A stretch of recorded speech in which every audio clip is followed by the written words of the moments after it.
Step up in this bitch, you know I got my weapon. This ain't no gym class, so why is everybody sweating?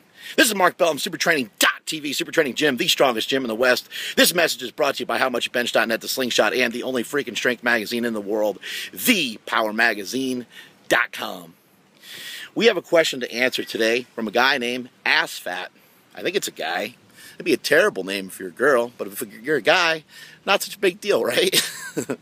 Or, I guess if you're a chick and your ass is fat, P-H-A-T fat, or fat like as in rounded, off fat, and bubbly, that could be viewed as good too. You can see the Slanger mobile in the background with the Slanger rims on there, looking pretty fat, looking fatter than my face. Anyway, we got questions to get to here at the Power Project, and the question today from AssFat is about eccentric training. He wants to know if I ever utilize eccentric training in my training, or if I've used it with some of my athletes. I don't use eccentric training currently all that often. However, eccentric training can be utilized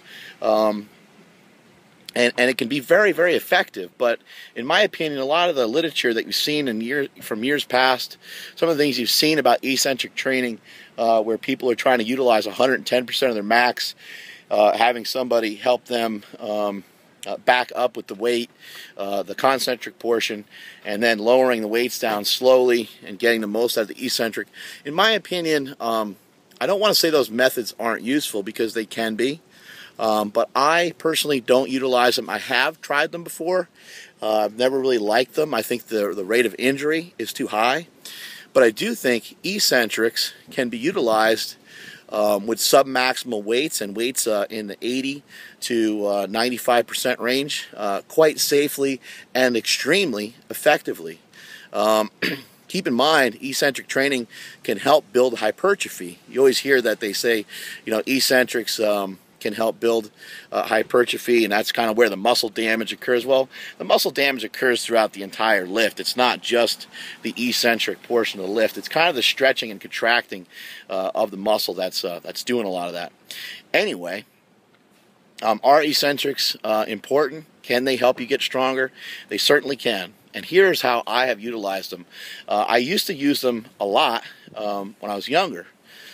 I used to follow a lot of the methods of a guy named Charles Poliquin. You can Google him. He has some really outstanding information out there. Awesome information on diet. He's got some really good training methods as well. But eccentric training can be extremely effective for sets of 3, sets of 6, sets of 8, that type of stuff. What I like to do with eccentric training is to lower weights for a 4 to 6 second count. Sometimes a 1 second pause and then back up with the weight. Now, if you just kind of think about this, if you were to see two different athletes squat 500 pounds, you were to see one athlete kind of drop with 500 pounds and squat it back up. Let's say it's kind of close to his max. You see another athlete who gets underneath 500 pounds and goes 1, 2, 3, 4, boom, up. If both guys are training and both guys are using those methods in training to get stronger, which guy do you think will get stronger faster? Which guy do you think would get stronger faster? Is the guy who's moving faster, or is the guy who's moving slower? In my opinion, the guy who moves slower is kind of demonstrating more strength. He's recruiting more muscle fibers. Time under tension is longer. However, that doesn't necessarily mean that he's going to out squat the guy who's moving faster. The individual that will gain strength the fastest is going to be the individual that utilizes both methods. And so I know you guys kind of hate when I say this, because I'm one of the few coaches out there who's not going to tell you, hey, this is the way you do it, you freaking idiot. There's a lot of ways of doing it. There's a lot of ways of going about doing it. There's a lot of ways to skin a cat. You want to utilize both methods. You want to move fast, and you also want to move slow. But if you think about it, in some ways, if you can control the weight better than the next guy, and you can almost toy with the weight, if you think about it in those terms, you can go 1, 2, 3, 4, back up. If you do that in training as a training tool, you will become stronger. But again, you're going to want to use both methods. Timing is something that people don't talk enough about. The timing and the way you hit that bottom of a squat especially, probably the most important thing for a squat is the timing of it. Bench press, I don't think it matters quite as much. Deadlift, sometimes the timing can matter. Some guys like to really whip into position quickly, and it can be important for those individuals too. But really the deadlift, a lot of times, is just about getting brutally strong and working yourself into uncomfortable positions in a deadlift and strengthening yourself from weaker positions. But in the squat, it is really, really crucial that you hit that bottom position very precisely, and that you're just sitting in that pocket just in the right way. And if you can slow yourself down a little bit with some eccentric training, I think it'll be a good thing. Also, adding size to your quads will also be very effective. You hear of guys like Dan Green, who's an absolute monster, setting world records, and he's utilizing sets of 4 reps, sets of 6 reps. I saw a video of him recently. I believe he was doing sets of 8 on a deadlift. What does a set of 8 on a deadlift do to you? It puts you underneath that barbell for a very long time. You also look at some of the great deadlifters of years past, Ed Cohn, Kazmaier. Some of these guys, they lowered the weight down, not like they were trying to get an eccentric from it in a deadlift, but they did lower the weights down properly. They didn't ever drop the weights. I feel like for myself, I tend to drop the weight too much, and I'm missing out on a portion of the lift.